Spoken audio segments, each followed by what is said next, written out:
Hello and welcome to Ballistic Advantage. My name is Clint and today we're going to talk about gas tube installation.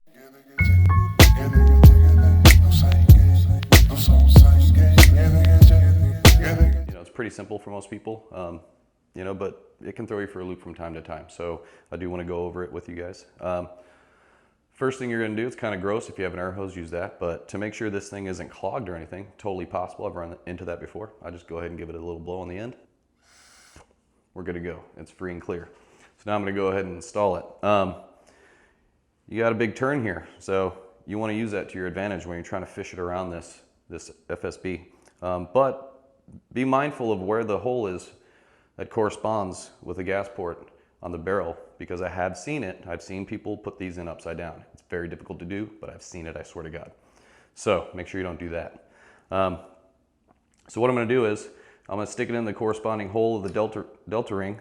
Okay, so now automatically I'm hitting the right side of the receiver, not going in that notch, and I'm butting against the FSB. What I'm going to do is I'm going to hold the end of the gas tube here, take my thumb and kind of bend it a touch. Okay, once I do that, now it's fishing in.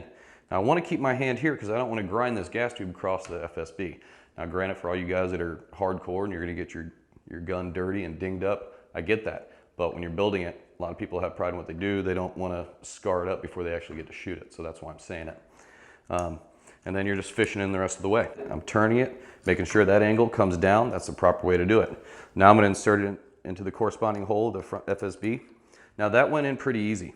Back to tolerance stacking. Occasionally, if you have a coated gas tube and a FSB or even low pro, if you're lucky enough to have a tight fit, a lot of people call in like, hey, I can't get it. It doesn't fit. Well, you just need a little assistance. Brownell sells a gas tube wrench, and you can get a grip on it with this wrench and kind of pull it in to get it in all the way. Occasionally your hands aren't just strong enough to get it in there. This is a good thing. The tighter those tolerances are in places like that where gas and carbon build up, that's good. It's going to give you a better seal and your gun's going to shoot more consistently for it. You'll bleed less. So this time I didn't need it. Once I go ahead and stick it in there, now I want to look through this hole to line it up with the gas tube. So the corresponding hole on the actual FSB, once it passes through there, I got it lined up. I see daylight through the other side. Now I'm ready for my gas tube roll pin. Roll pin starter punch, the 2S. Done a video on this before, so there's a little redundant, but wanted to cover it again.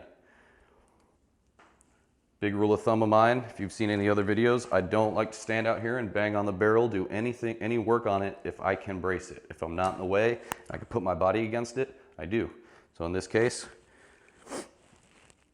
get it started, my body's against it. If you are using a split pin, I recommend you have the split facing up. Another little trick just to seal the inside. That's less likely to bleed out that slot. So I'm gonna go in, bottoms out on the starter. And my body's taking all the blow. Then I'll take a flat one and go the rest of the way. Sealed in. That's it.